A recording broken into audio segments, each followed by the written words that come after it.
লংকাত কৃত্ৰিম বানৰ বাবে বিপদত পৰিছে 4খন গাঁৱৰ কৃষক। জলসিঞ্চন বিভাগৰ নলা বন্ধ কৰাত যাব পৰা নাই পানী, ওলাই যাব পৰা নাই আৰু পানী ওলাই যাব নোৱাৰাৰ ফলত এটা পানীৰ তলত পৰিছে কৃষিভূমি। কৃষি কাৰ্য কৰিব নোৱাৰাত সমস্যাত পৰিছে কৃষকসকল। পথাৰৰ পানী উলিয়াই দিয়াৰ বাবে আহ্বান জনাইছে জলসিঞ্চন বিভাগে। আৰু এই সন্দৰ্ভত আমি আমাৰ সতীৰ্থ লংকাৰ সতীৰ্থ কৃষ্ণ হাজৰিকাৰ এক প্ৰতিবেদন আছে, প্ৰতিবেদন আপোনালোকলৈ আগবঢ়াম। হয়, সোণগতি লগোৱাৰ পৰা বঞ্চিত হৈ আছে লংকাৰ লস্কৰ পথাৰৰ উত্তৰ লস্কৰ পথাৰ আৰু দক্ষিণ লস্কৰ পথাৰ প্ৰায় 6-7 হাজাৰ জনসাধাৰণে কৃষিজীৱী ৰাইজে সোণগতি লগোৱাৰ পৰা বৰ্তমানো বঞ্চিত হৈ আছে। ইয়াৰ কাৰণ এটাই হৈছে যি জৰাং পথাৰ যি নলা আছে সেই নলাটো জলসিঞ্চন বিভাগে বন্ধ কৰি দিয়াৰ বাবে তেওঁলোক ইয়াত বৃহতে সমস্যা হৈছে। এই সকলো সময়তে ইয়াত পানী পথাৰত জমা হৈ থাকে, বাৰিষা আৰু বৰষুণৰ পানী সকলো সময়তে এই পথাৰত জমা হৈ থাকে, ওলাই যোৱাৰ কোনো ব্যৱস্থা নাই। মোৰ কেমেৰা সহযোগীয়ে পৰিৱেশটো দেখাই আছে। এয়া হৈছে উত্তৰ লস্কৰ পথাৰ আৰু দক্ষিণ লস্কৰ পথাৰ। জনসাধাৰণে বৰ্তমানো এই পথাৰত এনেকেই পানী জমা হৈ থকাৰ বাবে বৰ্তমান সোণগতি লগোৱাৰ পৰা বঞ্চিত হৈ আছে। এয়া মোক কেমেৰা সহযোগীয়ে পৰিৱেশটো দেখাইছে। এয়া হৈছে উত্তৰ লস্কৰ পথাৰৰ পৰিৱেশ। এই গোটেই পথাৰত পানী বৰ্তমান কোনো ব্যৱস্থা নাই। জলসিঞ্চন বিভাগে যি জৰাং পথাৰৰ এটা নলা আছিলে সেই নলাটো বন্ধ কৰি দিয়াৰ বিনিময়ত এই সমস্যাৰ সন্মুখীন হৈছে। মোৰ লগত এই গাঁৱৰ এজন ব্যক্তি আছে, কিছু কথা জানিবলৈ চেষ্টা কৰিম।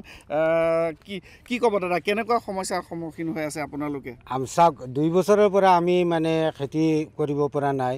আমাৰ গোটেই পথাৰখন বৰষুণৰ পানী জমা হৈ এতিয়া মানে আমি খেতি কৰিব পৰা নাই, এনেকুৱা অৱস্থা হৈছে। আমি ওপৰতো মানে বহুত গৈছোঁ, ডিচি ছাৰৰ ওচৰত গৈছোঁ, আমাৰ চাৰ্কল অফিচতো গৈছোঁ, আমাৰ BDO ছাৰৰ লগতো আলোচনা কৰিছোঁ এই বিষয়ে। তাৰ মানে কোনো সুব্যৱস্থা আমি পোৱা নাই, আজিলৈকে কোনো সুব্যৱস্থা পোৱা নাই। কিমান মানুহ এই আপোনালোকে সমস্যাত বৰ্তমানে এই যিমান মাটি আছে 6-7 হাজাৰ বিঘা মাটি আছে, 7খন গাঁও আছে। এই 7খন গাঁৱৰ ৰাইজৰ মাটি এইবিলাক মানে চব ন্যায়াধী পট্টাৰ মাটি। এটা ইয়াত অকণো মাটি তজি মাটি নহয়, সকলো সময়তে পানী থাকে। সকলো সময়তে কি কাৰণে পানীখিনি জমা হৈছে এইটো কাৰণে যে আমাৰ যিটো জৰাং নালা আছিল, মানে কবলি নৈৰ পানী ইফালে উঠি আগতে আহিছিল, এতিয়া কবলি নদীৰ পানীটো মানে বন্ধ হৈছে।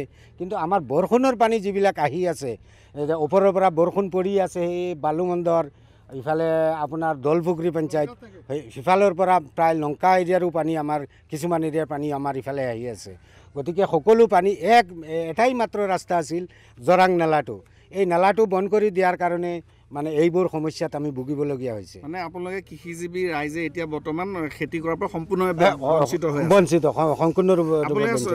প্ৰশাসনক জনাইছে নাই? বিভাগীয় কৰ্তৃপক্ষক জনাইও আমি কোনো সমস্যা সমাধান হোৱা নাই। হয়, এয়া আছিলে এজন ব্যক্তি। তেখেতে ক'লে যে এই উত্তৰ লস্কৰ পথাৰ আৰু দক্ষিণ লস্কৰ পথাৰ প্ৰায় 6-7 হাজাৰ মানুহে এই খেতি পথাৰৰ পৰা বৰ্তমান বঞ্চিত হৈ আছে। তেওঁলোকে কৃষি কৰ্মৰ পৰা সম্পূৰ্ণভাৱে বঞ্চিত হৈ আছে।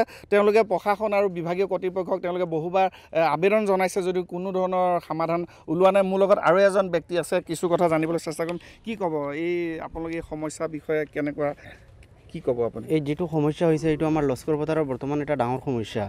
আগত আছিল হাতীৰো সমস্যা আছিল, বানপানীৰ সমস্যা আছিল।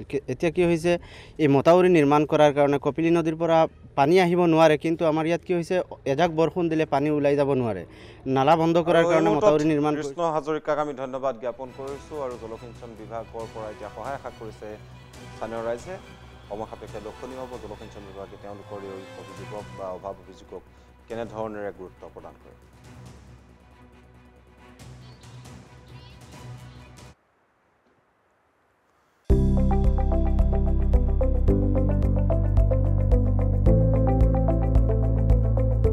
NB নিউজ, সহজ সৰল ভাষাত নৱভাৰতৰ কথা।